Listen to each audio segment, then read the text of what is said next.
Ассалаумағалейкум, ардақты ағайын, назарларыңызда Иман Шуағы бағдарламасының жаңа маусымы. Құрбан айт мерекесі құтты болсын. Бүгінгі бағдарламамыз осы Құрбан айт жайлы болмақ. Ал студиямыздың қонағы Әзірет Сұлтан мешітінің наиб имамы Қуат Ерғалиұлы. Қош келдіңіз. Қош болдық. Әңгімемізді Құрбан айттың тарихынан бастасақ. Жалпы құрбан шалудың хикметі, сыры неде жатыр? Бисмиллахир-рахманир-рахим. Алхамдулиллах. Уассалату вассаламу аля расулина Мухаммад ва аля алихи ва сахби аджмаин. Жалпы құрбан мағынасының қазақ тіліне аударған уақытында жақындау деген мағынаны білдіреді, сөздік мағынасы.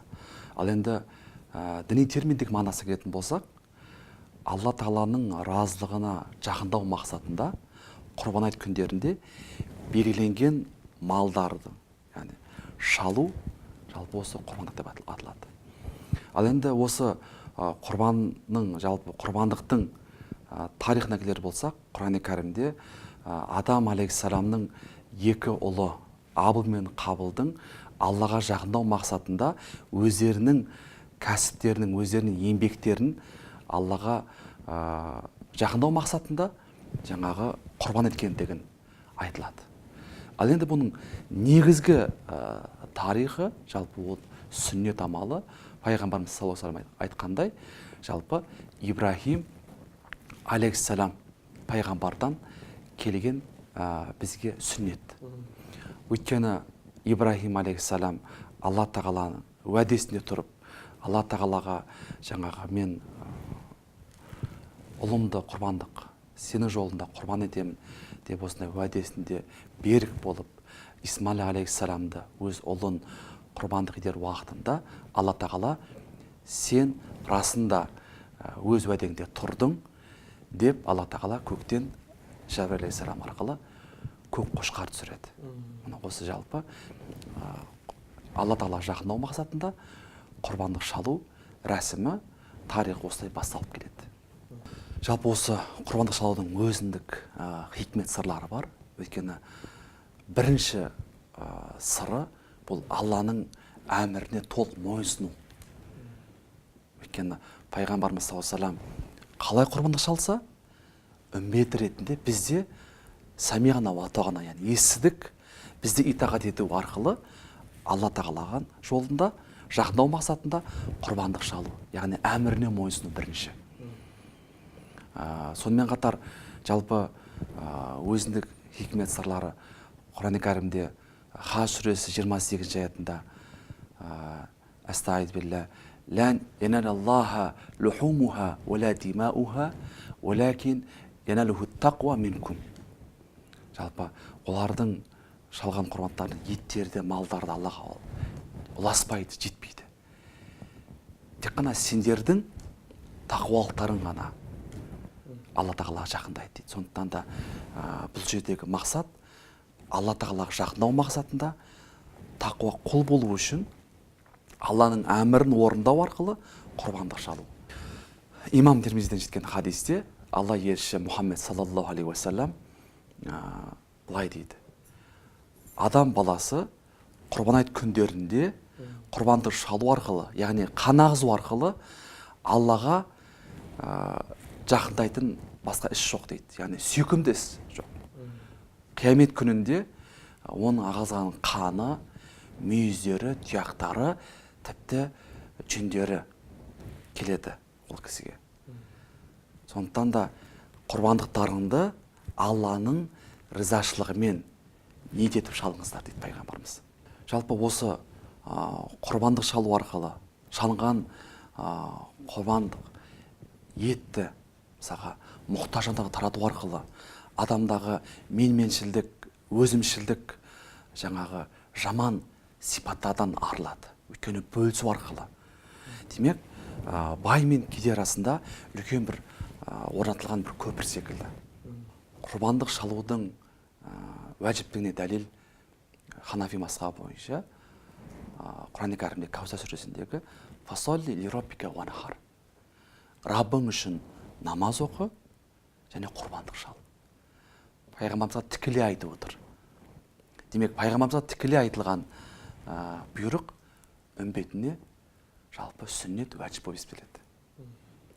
Ал хадисте пайғамбар саллаллаху кімде кімнің жағдайы бола тұра құрбан айт күндерінде құрбандық шалмайтын болса, біздің намаз оқитын орнымызға, яғни мешітімізге жақындамасын, келмесін деген қатаң ескерту. Яғни жағдайы бола тұра құрбан айт күндерінде құрбандық шалмаған кісі біздің мешітімізге келмесін. Демек, пайғамбарымыздың қатаң ескертуі, демек, әл-ауқатты мұсылман кісілерге құрбандық шалудың уәжіптігіне дәлел болса керек. Сондықтан да осы пайғамбарымыздың сүннетін орындау мақсатында құрбан айт күндерінде Алланың разылығына бөлену үшін, жақындау үшін құрбандық шалу бұл ең үлкен біздің құлшылығымыз. Ал енді осы ретте айтып өтсеңіз, жалпы құрбан шалуға кімдер міндетті? Жалпы құрбандық шалуға бірінші шарты мұсылман болу шарт. Екінші іс-сапарда шықпаған болу қажет. Үшінші жалпы өзінің қажеттілігінен тыс нисап мөлшерінде қаржы болу қажет. Яғни нисап мөлшері дегеніміз 85 грамм алтын немесе соған тең келетін қаржы болу қажет. Әрине, бірақ бұл зекет секілді, зекет беру секілді бір жылдың толу шарт емес. Мәселен, құрбандық шалатын кезінде өзінде сондай қолында Қаржы болса болған. Қаржы болса, демек, ол кісіге құрбандық шалу уәжіп болады. Сондай-ақ құрбандық шалатын уақытында ниет ету де шарт. Өйткені жай мал шалу мен құрбандық шалудың арасында үлкен айырмашылық бар. Алланың разылығына жету үшін құрбандық шалу ниетімен құрбандық шалу қажет. Құрбандыққа қандай мал шалған абзал және қандай малдар құрбандыққа жарамайды? Жалпы құрбандыққа шалынатын малдар қой, ешкі, сиыр және түйе, жылқы шалынбайды. Әрине, қой мен ешкін 1 жасқа толу қажет, сиыр 2 жасқа толу қажет, әрі қара, ал түйе кем дегенде 5 жасқа толу қажет. Егер де қозы, 6 айлық қозы, жалпы кепе қозы 1 жасар қойдың етін беретіндей ірі болатын болса, онда ол Ханафи мазхабы бойынша құрбандық шалуға жарайды. Сонымен қатар қой мен ешкінің еркек малын, ал енді ірі қараның сиыр, яғни ырғашын құрбандыққа шалған абзалырақ дейді біздің Ханафи мазхабында. Жалпы құрбандыққа шалынбайтын малдарға келетін болсақ, пайғамбарымыз саллаллаху алейхи вассалам хадис айтылғандай, соқырлығы анық көрмейтіндей соқыр болса, аурушаң болса, сонымен қатар ақсақ жүре алмайтындай ақсақ болатын болса, құрбандыққа шалуға жарамайды дейді. Ал енді осы хадиске сүйене отырып, Ханафи ғалымдары бірнеше шарттарды түседі. Біріншісі, көз соқыр болса, екі көзі соқыр болса. Екінші, құрбандыққа шалынатын жеркеден жүре алмайтындай өте арық болса, ол да шалынбайды құрбандыққа.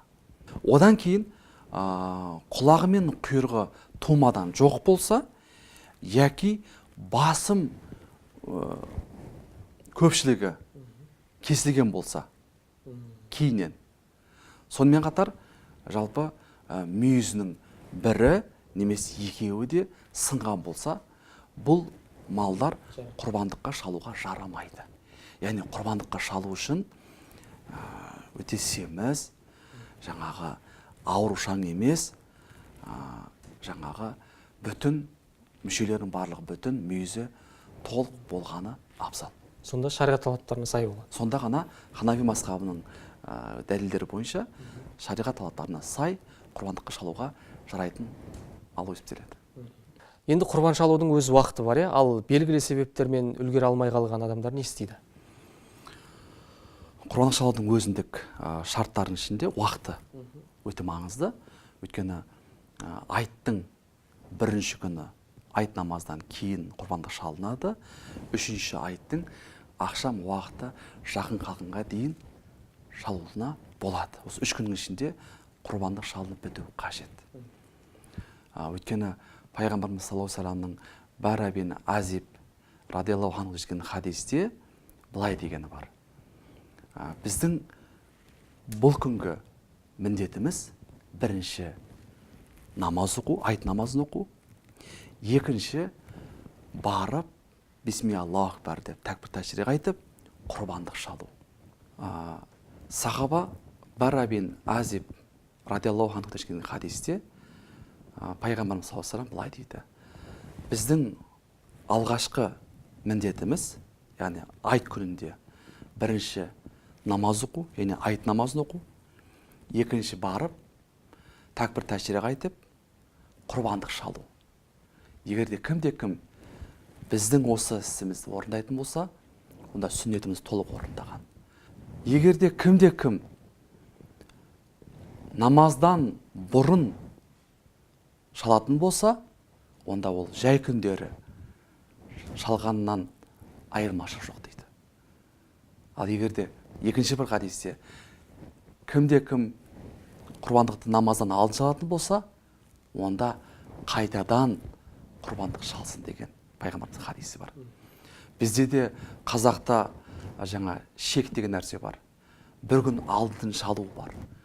Біздің ол шариғатымызға қайшы. Ол жай ғана өзінің отбасына ет беруден айырмашылық қалмайды, оның сауабы жоқ, әдеттегідей. Сондықтан да оның шарты айт намазының, бірінші айт намазының оқып болып, одан кейін барып құрбандық шалу. Ал егер үзіліс себептермен айт намазына бара алмайтын кісі, айт намазын оқып болдау деген уақыттан кейін үйінде құрбандық шалынады. Демек, өзіндік шарттар бар. Ал егерде осы 3 күннің ішінде құрбандық шала алмаса, онда ол кісі құрбандық шалудың сауабынан махрұм қалады. Демек, құрбан айттың кіруі мен шығу уақытын қаперде ұстау керек қой. Әрине, пайғамбарымыз саллаллаху алейхи вассалам сахабаларына осы уақытты жіті қадағалап, осы уақытты көп ескертіп отырған. Айт намазынан кейін, үшінші айттың ақшам намазына дейін шалу жалпы сүннет амал болып есептеледі. Жалпы енді құрбандыққа шалынған малдың етін не істейміз, сол туралы айтып кетсеңіз. Сүннет бойынша пайғамбарымыз Мұхаммед саллаллаху алейхи вассалам құрбандыққа шалынған малдың етін 3 бөлікке бөлген. 3 бөлікке. Бірінші бөлігін көршілеріне, ағайын туыстарына. Яғни көршілеріне, бұл жерде маңызды емес, мұсылман болу, сондықтан басқа дінде, бірақ өзінің көрші болса, көршіне өзінің мерекесін не алу мақсатында, мерекесімен бөлісу мақсатында көршілерін тарату. Сонымен қатар ағайын туыстарына беру. Осы бірінші бөлігінде. Екінші бөлігін міндетті түрде мұқтаж жандарды. Өзінің айналасындағы мұқтаж жандарға алып барып, жаңағы 3-тен 1 бөлігін апарып, оларға да осы құрбандық етін жегізу. Өйткені мұқтаж жандар жеген уақытында, олар қуанған уақытында көктегі періштелер де қуанады, дұға жасайды. Сондықтан да құрбандықтың 3-тен 1 бөлігін мұқтаж жандарға арнайы беру сүннет. Ал енді қалған 3-тен 1 бөлігін өзінің отбасымен пайғамбарымыз саллаллаху алейхи вассалам бірге отырып жеген. Біз енді өзіміздің қазақтың дәстүрінде құрбандыққа шалынған малдың 3-тен 1-ін алып, оны өзіміздің ет асып, ағайын туыстарды шақырып, сол жерде көрші құландарды шақырып, бір осындай Құран оқыту арқылы дұға жасату біздің дәстүрімізде бар. Бұл да жалпы ағайын туыстардың, көрші құландардың арасындағы туыстық қарым-қатынастарды нығайту мақсатында. Бұл таптырмас үрдіс. Сондықтан да пайғамбарымыз саллаллаху алейхи вассалам секілді 3 бөлікке бөліп таратқан абзалырақ. Ендеше құрбандық қалай шалынады, жалпы өзінің талаптары бар шығар? Әрине, құрбандық шалынатын малды құрбандық шалынатын жерге алып келгеннен кейін жаңа шалатын пышағымызды, бауыздайтын пышағымызды сол малдың алдында қайрау, жалтақтатып оны қайрау, ол мәкрух амал. Өйткені пайғамбарымыз саллаллаху алейхи вассалам қатаң тыйым салынған. Өйткені бір сахаба дәл осылай малды жатқызып, аяқ қолын байлап, соның алдында қайраған уақытында сен малды 2 рет өлтірмекшісің бе дейді. Сондықтан да малды бауыздамастан, жаңағы байламастан алдын пышақтарыңды өткірлеп алыңдар дейді пайғамбарымыз. Одан кейін малды жақсылап бауыздаңыздар, ертерек рахатына қауыштырыңыздар дейді. Сондықтан да олы қинамай, жәбір көрсетпей, аяқ қолын байлап, өткір пышақпен тәкбір тәшрих айтып, Аллаху акбар, ла илаха иллаллаху, Аллаху акбар, валиллахил хамд. О тәкбір тәшрих айтып, бисми Аллаху акбар деп, дереу құрбандық шалу, бұл сүннет амалына жатады. Ал енді сол уақытта жаңа құрбандық шалушы кісі Құран кәрімдегі мына дұғаны айтып отырса болады. Инна салати ва нусуки ва махаяя мамати лиллахи раббил аламин. Яғни менің оққан намазым, құлшылығым, өмірім, өлімім бүкіл әлемдердің Раббы Алла үшін, я Алла тағалам, осы құрбандығымды қабыл ете көр деп дұға жасау сүннет амалына жатады. Құрбандықты жалпы бірігіп шалуға шариғатымыз қалай қарайды? Құрбандықты бірігіп шалу. Әрине, қой мен ешкі ол тек қана бір кісі шалалады, бір кісінің атына шалынады. Ал енді ірі қара сиыр мен түйені бірігіп 7 кісі бірігіп шалуына болады. Яки болмаса бір кісі ірі қараны, сиырды немесе түйені жалғыз өзі шалуға да, яғни құрбандық шалуға да болады. Яғни бірақ осы 7 кісінің ниеті бір болу қажет. Яғни Алланың разылығына жақындау мақсатында құрбандық шалу. Жоқ, мен 7 кісінің біреуі, мен тек өзіме ет алу үшін, ет жеу үшін ғана деп шалатын болса, онда ол жарамай қалады. Демек, бұл жерде де ниет маңызды. Ниет маңызды. Құрбан айт күндерінде құрбандық шалу мақсатында, яғни Аллаға жақындау мақсатында осы 7 кісінің ниеті бір болып, Алланың разылығына бөлену үшін құрбандық шалу ниетінде болатын болса, онда 7 кісі бірігіп құрбандық шалуына әбден болады. Осы ретте бір сауал бар. Құрбандық шалуды жалпы өкілеттікке беруге бола ма? Әрине, мүмкіндігінше құрбандық шалушы кісі әрине өз салған, өзі қасында болған, дұға жасаған абзалырақ. Ал егерде ол сол уақыттарда болмай біреуге уәкілдікке тапсырам дейтін болса, шариғатымызда ол да болады. Ұялы байланыс телефон арқылы, болмаса хат арқылы жаңағы ақшасын қалдырып уәкілдікке тапсыратын болса, мен осындай уақытта болмаймын, яки жұмыстамын, сен мен орыма уәкілдікке шал дейтін болса, онда уәкілдікке алған кісі мойнына алып, жаңа құрбандық малын сатып алып, сол жерде талаптарға сай құрбандық шалып, өзі уа Алла тағалам, бұл құрбандық пәленше ұлы түленшенің атынан шалынып отыр, қабыл ете көр деп, бисми Аллаху акбар деп құрбандық шалынады. Жалпы бұған дәлел Хазіреті Али пайғамбарымыз саллаллаху алейхи вассаламның орнына уәкіл ретінде құрбандық шалынғандық жайлы риуаяттар бар, хадистер бар. Сондықтан да жұмыстағы, қызметтегі тұлғалар, кісілер уәкілдікке өзінің туысына, сенімді өзінің бауырына, яки болмаса қазіргі таңда біздің әрбір мешіттерде қазір құрбандық шалу қайырымды акция жүріп жатыр. Сонда мешіттерге беретін болса уәкілдікті, онда сол мешіттегі уәкілдікке алған кісілер құрбандық шалатын кезде 7 кісінің атын атап, түсін түстеп құрбандық шалуына болады. Қуат Ерғалиұлы, әңгімеңізге рахмет, жұмыстарыңызға сәттілік тілейміз. Халқымыздың ғасырлар бойы ұлықтап келе жатқан қасиетті мерекесі тағы да құтты болсын дейміз. Жасалған ниеттер қабыл болсын.